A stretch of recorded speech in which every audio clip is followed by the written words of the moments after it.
This story is titled, Girlfriend Broke Up With Me After Her Coworkers Said, I'm Not in Her League. 5 hours later, she regrets it all and is begging for another chance. Hey everyone, before we jump into today's video, I need your help. We've noticed the channel is losing some traction, and subscribing is one of the best ways you can support us. It's quick, free, and it helps us keep bringing you awesome content. Your support means the world. Let's keep this channel growing together. Thanks so much. Now let's start the video. Hi Reddit, I'm a 28-year-old guy from a small town in the Midwest, and I've been holding on to this story for a while. I guess it's time to get it all out. I want to talk about my ex, Amelia, and how things unraveled between us. This all started back in high school, so let me take you there first. Amelia and I met during sophomore year. She wasn't the loud, attention-seeking type like a lot of other girls in our grade. She was more of the quiet, keep-to-herself kind of person, but once you got her talking, she had this way of lighting up. Like she had a million dreams in her head, all trying to spill out at once. She wanted to work in publishing and dreamed of living in a big city, working with books, and maybe even writing her own someday. I was hooked from the start. Me? I wasn't what you'd call ambitious back then. I wasn't failing classes or anything, but I didn't have my life planned out the way Amelia did. I was the guy who was always fixing things. If something broke in shop class, I'd be the one the teacher called over. If my friend's parents needed help with a leaky faucet, I'd be there with a wrench. By junior year, I realized I could turn that into a business. So while other kids were worried about prom or the SATs, I was setting up a small plumbing operation. By the time senior year rolled around, Amelia and I were inseparable. We went to prom together, watched crappy rom-coms in my parents' basement, and spent hours talking about our futures. I don't know how to explain it, but we just clicked. She was my first everything. First kiss, first love, first real heartbreak. But we'll get to that. Amelia got into a prestigious university, and I couldn't have been prouder. I still remember the day she got her acceptance letter. She ran over to my house, waving the envelope like it was a golden ticket. I hugged her so tight I thought I might break her. That was Amelia, though. Always aiming high, always pushing herself. When she left for school, I didn't see it as the end of us. I saw it as the next step. I kept working on my plumbing business, and by then it was doing pretty well. Nothing glamorous, but steady money was coming in. I figured if she was chasing her dream, the least I could do was make sure she didn't have to worry about things like rent or groceries. So that's what I did. I helped pay her rent, sent her money for books, and even surprised her with care packages during finals week. I'd drive 4 hours to her dorm just to spend the weekend together. It wasn't easy, but I didn't mind. She was my girl, and I wanted to make her life easier so she could focus on school. I'll admit, there were moments when it felt like I was putting in more effort than she was. Amelia was busy with classes, internships, and networking events, which I understood. But sometimes I'd call or text her, and it felt like I was interrupting something more important. She'd say things like, "Sorry, I've just been so swamped," or, "We'll talk later, okay?" Later didn't always come, but when we were together, it was like no time had passed. I'd visit her, and we'd spend hours just walking around campus or sitting in her tiny apartment, talking about everything and nothing. Those were the moments that kept me going. After she graduated, Amelia landed a job at a well-known publishing house. It wasn't her dream role. She wasn't editing bestsellers or writing her own book yet, but it was a start. She was excited, and I was excited for her. I thought, we made it through the hard part. Now it's time to build our future. By then, my plumbing business was doing better than ever. I'd expanded, hired a couple of guys to help with the workload, and was even thinking about opening a second location. I was proud of what I'd built, even if it wasn't the kind of job that came with fancy titles or a corner office. Amelia used to joke, "You're the CEO of Pipes," and I loved that she could see the humor in it. For a while, things were good. I kept supporting her the way I always had. If she needed help with anything, I'd send her the money. If she had a big project at work, I'd show up with her favorite takeout so she wouldn't have to cook. On weekends, we'd take little trips or just hang out and binge watch whatever show we were into at the time. It wasn't perfect, but it worked. But there were signs that things weren't as solid as I thought. Her work seemed to take over her life. She loved what she was doing, but it was like she was always trying to prove something. To her boss, her coworkers, maybe even to herself. I'd try to get her to slow down, to take a break, but she'd say things like, "You don't get it. In this industry, you have to hustle." I tried to be understanding, but there were times when it felt like we were growing apart. I didn't want to admit it, though. I figured every couple goes through rough patches, and we'd get through ours too. After all, we'd been together since we were kids. If anyone could make it, it was us. At least, that's what I thought before Liz showed up. Liz was one of Amelia's coworkers, and at first, she seemed cool. Amelia would mention her here and there, saying stuff like, Liz says she's jealous of how supportive you are, or Liz thinks it's sweet that you drive me lunch when I'm too busy to leave the office. I didn't think much of it. It's normal for people to talk about their relationships at work, right? But Liz wasn't just talking. She was planting seeds. The first time I noticed something off was when Amelia mentioned a casual conversation they had during lunch. Apparently, Liz said, "You're so lucky your boyfriend supports you chasing your dreams. Most guys would feel threatened by a woman with ambition." Sounds like a compliment, right? But Amelia added, "She said most guys like that are secretly controlling. She asked if you ever hold money over my head." I laughed it off at the time because it was ridiculous. I'd never once made Amelia feel like she owed me for anything. If anything, I always encouraged her to focus on herself and let me worry about the bills. But I could tell it stuck in Amelia's mind because she started insisting on paying for little things here and there, like coffee or gas money when we'd go on a trip. It wasn't a big deal, but it felt like the dynamic between us was shifting. Then came the criticisms.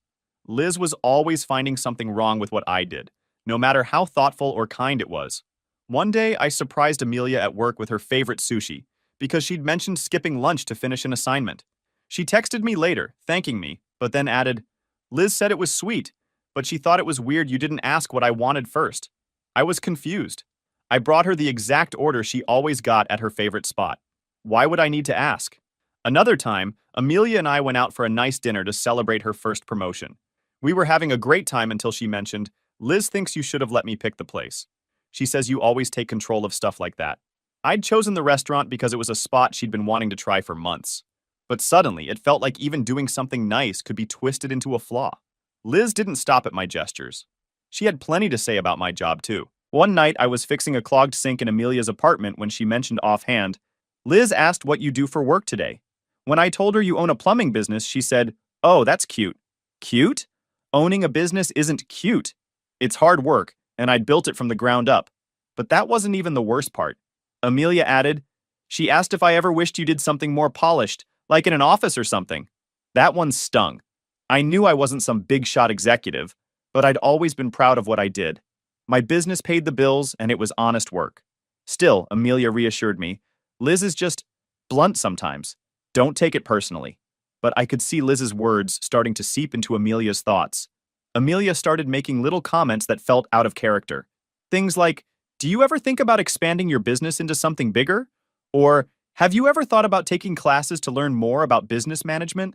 On the surface, they sounded like innocent questions, but paired with everything Liz had been saying, they felt loaded. It wasn't just the comments, though. Liz had this way of inserting herself into our lives, even when I wasn't around. For example, Amelia told me about a work event where everyone brought their partners. I couldn't make it because I had an emergency call from a regular client whose basement was flooding. When Amelia mentioned why I wasn't there, Liz said, "See? That's the thing with guys like him. Their work always comes first." Amelia said she stuck up for me, but the seed was planted. Later, she asked, "Do you think you'll always have to handle emergencies like that? What happens when we have kids someday?" Liz's poison wasn't just in the things she said. It was in how she framed herself as the wise friend who knew better. Anytime Amelia and I had a disagreement, Liz would swoop in with her unsolicited opinions. If I forgot to text Amelia back right away, Liz would say, "That's a red flag." Communication is so important. If I planned any kind of surprise, Liz would ask, "Don't you wish he'd ask for your input more?" It was like she couldn't stand the idea of us being happy. One of the most blatant moments came when I helped Amelia move into a new apartment. I spent the whole weekend hauling furniture, assembling shelves, and fixing little things around the place. Amelia thanked me but later mentioned, "Liz said it's great that you're so handy, but she thinks it's weird you didn't hire movers. She said it's not worth risking your back over some boxes." I was floored. Who criticizes someone for helping their girlfriend move? What really got to me was how Amelia started questioning herself and us. She'd say things like, "Do you think we're too different?" Or, "Liz says relationships like ours only work for so long." I'd always reassure her, reminding her of everything we'd built together. But the more I tried to hold us together, the more Liz seemed to be pulling us apart. I can't believe how much power Liz had over our relationship. At the time, I didn't want to believe that someone could be so intentionally destructive. But Liz wasn't just some opinionated coworker. She was a snake in the grass, and I didn't realize how bad it was until it was too late. Then came the big night. I had it all planned out. That night was supposed to be the beginning of a new chapter for me and Amelia, the woman I thought I'd spend the rest of my life with. But instead, it was the night everything fell apart. We'd been dating for nearly a decade, since high school. Through all the ups and downs, I never doubted what we had. So I decided it was time to take the next step. I thought it would make Amelia feel safe after all the insecurities she'd been having. I bought the ring a month ago. It wasn't just flashy or over the top, it was also thoughtful. I'd made sure it was designed the way I wanted, with both of our birthstones forming a heart in the center and small diamonds framing it. There was even room to add stones later for when we had kids. I'd also made a custom box with 2 buttons, one that lit up yes and another for no. It was cheesy, sure, but it felt like us. I wanted her to see how much thought I'd put into it, how much I'd planned for our future. That night, I picked her up for dinner at a cozy Italian spot she'd mentioned wanting to try. I'd reserved a quiet table in the corner, thinking it would be the perfect spot for the proposal. I'd rehearsed what I was going to say 100 times in my head. The night started off fine. She looked beautiful as always, wearing this emerald dress that matched the color of her eyes. We talked about her work and my business, and for a while it felt like old times. But there was something off about her. She was quieter than usual, distracted almost, like her mind was somewhere else. Halfway through the meal, I reached for the small box in my pocket. My palms were sweaty and my heart was pounding. I was about to pull it out when she cleared her throat and said, "I need to talk to you about something." I froze, hand still in my pocket. "Sure," I said, trying to keep my voice steady. She looked down at her plate, not at me, and said, "I've been thinking a lot about us lately, and I think we need to take a break." I sat there, stunned. A break? Where was this coming from? "What do you mean, a break?" I asked. She finally looked up, her eyes already watery. "I don't know if this is working anymore. I feel like we've been drifting apart, and I need time to figure out what I want." She hesitated. "Liz says we're mismatched. She thinks I'm holding myself back." The words hit me like a punch to the chest. For a moment, I couldn't even speak. This was the woman I'd spent nearly half my life with, the woman I was planning to propose to that very night. And now she was saying she didn't know if she wanted me anymore? I took a deep breath and pulled the box out of my pocket. I didn't open it, just held it in my hand and looked at her. "Do you see this?" I said, my voice calm but firm. Her eyes widened when she realized what it was. "Is that—" "Yeah," I said. "This is the ring I was going to give you tonight. I was going to ask you to marry me, Amelia, to spend the rest of your life with me. But now?" I shook my head. "You don't deserve it." She started to say something, but I held up my hand to stop her. "No, let me finish. I have spent years supporting you, believing in you, and building a future for us. And this? This is how you repay me? By blindsiding me with some vague break crap over dinner? Thank God you showed me your true colors before we got into anything more serious." Her face crumpled, and I could see tears streaming down her cheeks, but I didn't care. I stood up, tucked the box back into my pocket, and grabbed my jacket. "You want a break?" I said, looking her dead in the eyes. "Fine, but don't come crawling back to me when you realize what you've lost." With that, I turned and walked out of the restaurant, leaving her sitting there at the table. The drive home was a blur. My mind was racing, flipping through every moment we'd shared, and wondering where it had gone wrong. How could she do this to me? After everything I'd done for her, everything we'd been through? I kept telling myself I did the right thing by walking away, by standing my ground. I'd given her everything I had, and if that wasn't enough for her, then that was her loss. I wasn't going to beg or chase after her. I knew my worth, and I wasn't about to settle for someone who couldn't see it. I left the ring on the counter as a reminder, not of her, but of what I deserved.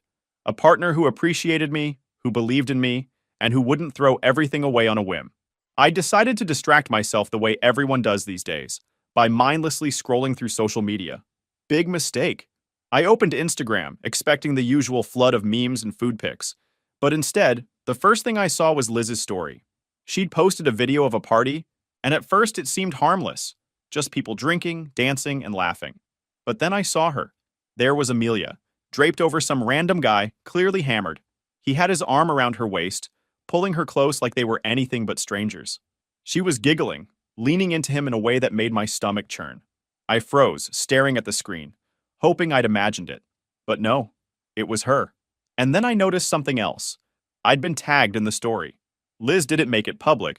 She used that sneaky feature in Instagram where only the tagged person knows they've been tagged. It was like she wanted to make sure I saw it without letting anyone else know. For a moment, I just sat there, stunned. I couldn't believe what I was seeing. This was the same woman who told me just hours earlier that she needed a break to figure out what she wanted. And now she was grinding on some random guy like the ink on her breakup speech wasn't even dry. I felt a wave of anger so strong it made my hands shake. It wasn't just about the guy or the party. It was the fact that Liz, of all people, was behind this. The same Liz who had spent months tearing me down, planting doubts in Amelia's head, and criticizing everything I did. Now she was posting this garbage for me to see. I didn't even know what to do with myself. I closed Instagram, put my phone down, and just sat there, staring at the wall.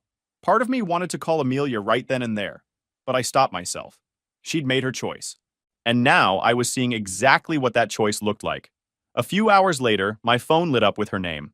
I ignored it at first, but she kept calling. 3, 4, 5 times in a row. Finally, I picked up, more out of curiosity than anything else. "Hello," I said, keeping my voice cold. "Babe, please, let me explain," she sobbed. I could hear the panic in her voice. I didn't say anything, letting her talk. "I didn't know Liz would post that," she cried. "It was a mistake. It meant nothing." I let out a bitter laugh. "A mistake? You hooked up with some random guy right after breaking up with me. That's not a mistake, Amelia. It's a choice. A very deliberate choice." "It wasn't like that," she pleaded. "I was drunk and Liz introduced me to him. I didn't even know what was happening until..." "Until what?" I cut her off. "Until Liz decided to document it for the world to see? You expect me to believe you didn't know what you were doing?" "She manipulated me," Amelia said, her voice breaking. Hearing her try to shift the blame just made me angrier. "You want to blame Liz now? Fine. But you're the one who let this happen. You're the one who decided that the best way to figure out what you want was to wrap yourself around some stranger.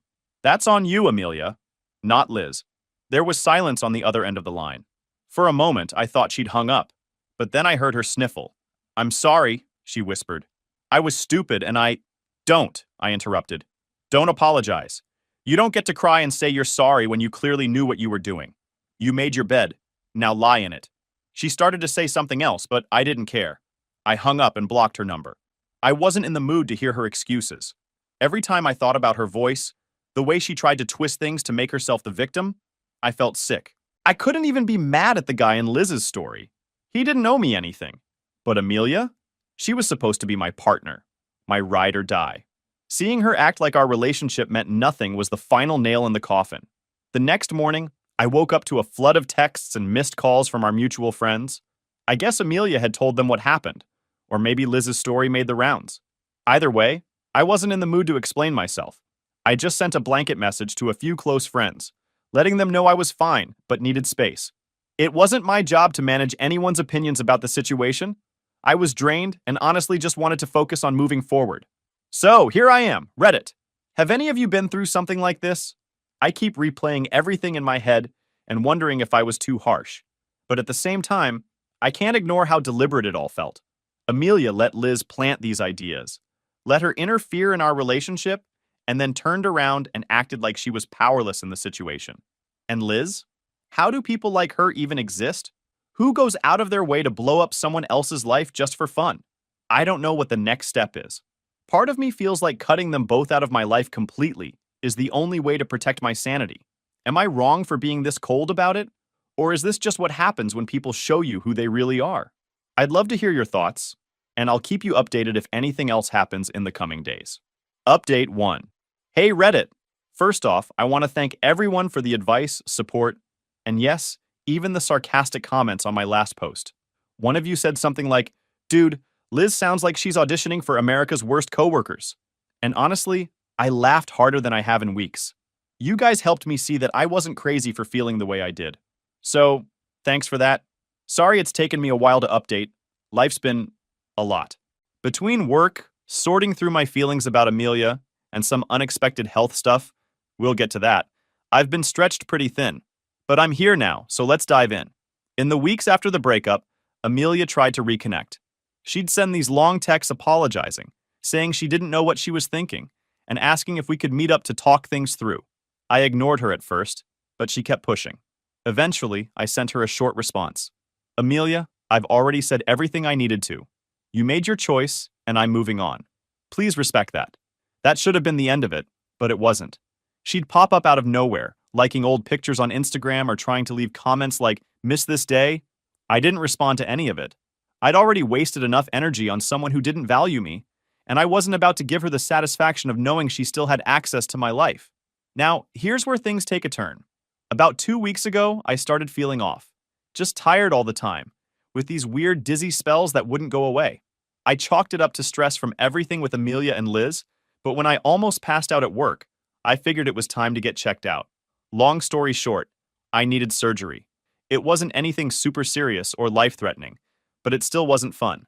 I wasn't exactly thrilled about it, but my friends and family were supportive. My guys at work even took on extra shifts so I wouldn't have to stress about the business while recovering. The surgery itself went fine, and I woke up groggy but okay. I was still coming out of it when I noticed someone sitting by my bed.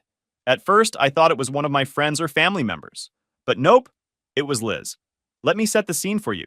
I'm lying there in one of those awful hospital gowns, barely able to keep my eyes open, and Liz is sitting there like she's my caretaker or something. She had this concerned look on her face, like we were best friends and she'd been worried sick about me. "Oh my God, I'm so glad you're okay," she said, leaning forward like we were some kind of cute couple. I was too out of it to fully process what was happening, but I managed to croak out, "What are you doing here?" She gave me this soft smile and said, "I heard you were in the hospital. I just had to make sure you were all right." Had to? Liz? The same Liz who'd spent months trying to sabotage my relationship with Amelia? Yeah, okay. She kept talking, saying things like, "I feel so bad about everything with Amelia. You didn't deserve that. And you're such a good guy." She didn't know what she had. It was like she was trying to rewrite history, painting herself as the supportive friend who'd always been in my corner. At one point, she even reached out to hold my hand. I didn't pull away, mostly because I was too tired to argue, but I could feel the gears turning in her head. Liz wasn't here out of concern. She was here because she saw an opportunity. As I lay there, half-conscious, everything started to click. Liz had been scheming from the start. The little comments she made to Amelia, the constant criticisms of me, the way she inserted herself into our relationship, it was all part of some twisted plan. And now, with Amelia out of the picture, she was trying to slide her way into my life. It's funny how clear things become when you're stuck in a hospital bed with nothing else to do but think. Liz wasn't just a bad friend or a toxic coworker. She was manipulative, calculated, and selfish. She didn't care about me or Amelia. She cared about getting what she wanted, no matter who she had to hurt along the way. Here's the thing about people like Liz. They think they're smarter than everyone else. They think they can manipulate and scheme their way into whatever they want without anyone catching on. But she underestimated me. I have a plan for Liz. I'm not going to say too much right now because I want to make sure it plays out exactly how I envision it. Just know that once I'm fully recovered, she's going to learn what it feels like to be outplayed. So, stay tuned, Reddit. I'll update you when the time is right. Let's just say Liz might regret ever stepping foot into that hospital room. Thanks again for all the support. Your advice has been a huge help. And honestly, reading your comments has kept me sane through all this. I'll be back soon with another update. Until then, wish me a speedy recovery. Update 2. Hey Reddit. First of all, wow. The response to my last post was insane. I didn't expect so many of you to get invested in this whole situation, but here we are. Thank you for the advice, support, and hilarious comments. I saw someone say, "Liz sounds like the type of person who'd fake being nice to adopt a cat just to post about it on Instagram." And I couldn't agree more. You guys really get me. I know a lot of you wanted to know what my plan was, so buckle up. Things played out almost exactly how I hoped, and let me just say, it was satisfying. After I was discharged from the hospital and started feeling better, Liz didn't waste any time. She texted me almost every day, starting with these super casual, just checking in messages. Stuff like, "Hey, hope you're feeling okay," or "Let me know if you need anything. I'm here for you." At first, I ignored her. I mean, I wasn't stupid. I knew what she was doing. But after a while, I realized that playing along might actually work in my favor. So I started replying, not too much, just enough to keep her on the hook. "Thanks for checking in. I'm doing all right. Appreciate it. Recovery's been slow, but I'm getting there." Liz ate it up. Her texts got longer and more personal, filled with things like, "You're such a strong person," And I don't know how Amelia ever let you go. She started dropping little hints about how she'd always thought I deserved better and how much she admired me. At one point, she even sent me a picture of a casserole she'd made, saying, "I'd love to bring this over if you're up for company." I declined, obviously, but it was clear she was trying to worm her way in. The real shift happened about 2 weeks after I got out of the hospital. Liz called me out of nowhere, saying she'd just been thinking about me and wanted to hear my voice. I could practically hear her laying it on thick, talking about how worried she'd been during my surgery and how she'd prayed for me. "Thanks, Liz," I said, keeping my tone neutral. "That means a lot." Then she hit me with, "I feel like this whole thing has brought us closer, you know? Like, it's made me realize how much I care about you." I almost laughed. She didn't care about me, she cared about winning. But instead of shutting her down, I leaned into it. "Yeah, I guess it has," I said. That one sentence was all it took. Liz went full throttle after that, texting me constantly, calling me babe in messages, and even suggesting we hang out sometime soon. The thing about Liz is that she's predictable. She thought she was being slick, but everything she did just made her intentions clearer. It wasn't about me, it was about her ego. She wanted to prove she could get me, just like she'd tried to ruin what I had with Amelia. So, I let her think she was winning. I started texting her back more often, dropping compliments here and there, and even agreeing to meet up. At that point, I knew she thought she had me wrapped around her finger. When we finally hung out, Liz was all over me. She kept touching my arm, laughing at every little thing I said, and dropping hints about how much she valued honesty and loyalty in a relationship. It was honestly exhausting to watch her try so hard, but I played along. Eventually, one thing led to another, and yeah, we hooked up. I'm not proud of it, but it was part of the plan. The next morning, I didn't text her back. Or the day after that, or the day after that. Liz, of course, started blowing up my phone. "Hey, everything okay? Did I do something wrong?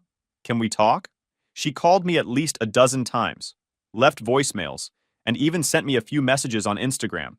By the end of the week, I had a collection of frantic texts and missed calls from her, all begging me to give her a chance. That's when I made my move. I screenshotted every single text she sent me, along with a few of the voicemails where she was practically sobbing about how much she cared about me. Then I sent them all to Amelia in one big batch. No explanation, no message, just the screenshots. Once they were delivered, I blocked them both on everything. I know some of you are probably thinking, "Dude, that's harsh." But hear me out. Liz had been playing games with my life for months, tearing apart my relationship and manipulating everyone around her. By sending those screenshots to Amelia, I wasn't trying to get her back or start drama. I just wanted the truth to come out. Amelia needed to see who Liz really was and how far she was willing to go to get what she wanted. I wanted Amelia to see what she'd thrown our relationship for. And honestly, blocking Liz felt incredible.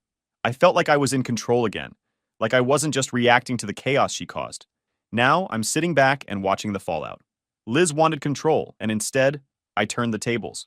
Amelia and Liz might have their own reckoning to deal with now, but I'm done playing their games.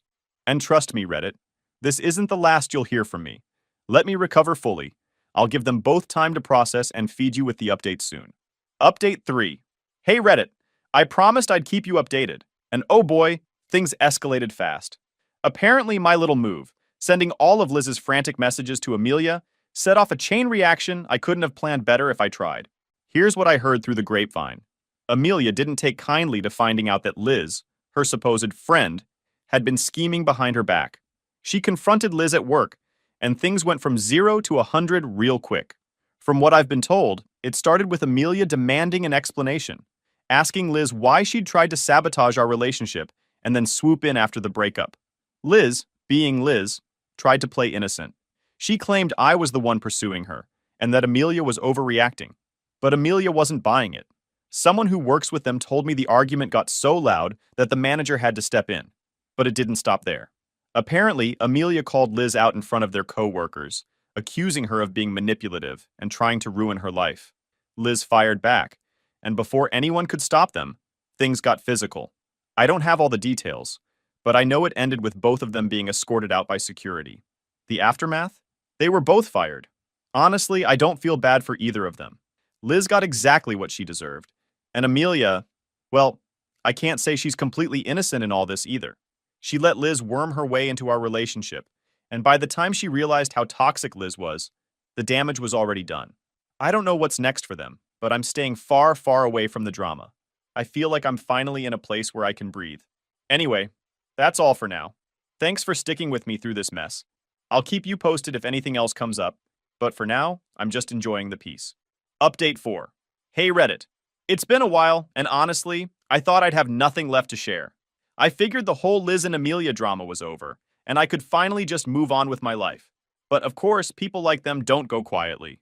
A week after the fallout at their job, Amelia showed up at my door. She looked like a mess.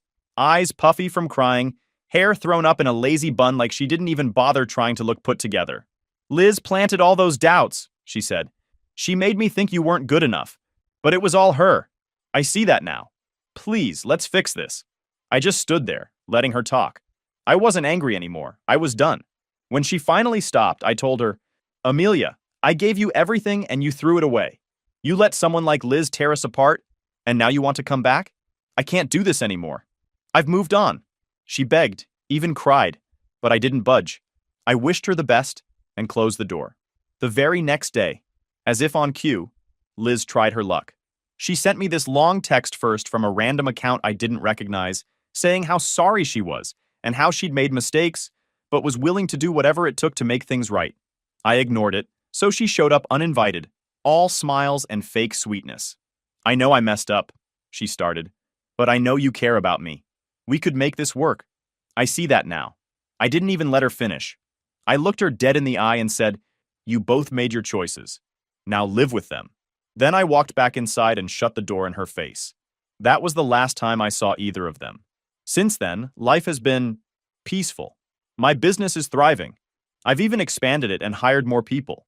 I've been spending more time with my friends and focusing on myself, which has been long overdue. And yeah, I've started dating someone new. She's amazing, down to earth, kind, and most importantly, she actually appreciates me for who I am. She doesn't care that I run a plumbing business instead of sitting behind a fancy desk in some corporate office. She's supportive, honest, and makes me feel like I'm enough, exactly as I am. As for Amelia and Liz, last I heard, they're both still jobless and blaming each other for everything. Mutual friends say they barely speak now, and when they do, it's just to throw insults. I'd be lying if I said I wasn't a little amused by the irony of it all. They destroyed each other trying to come after me, and I walked away without a scratch. If I've learned anything from all this, it's that you've got to pay attention to the people you let into your life. Not just your partner, but their friends too. Sometimes the wrong influences can do more damage than you realize. And for anyone who's been through something similar, find someone who values you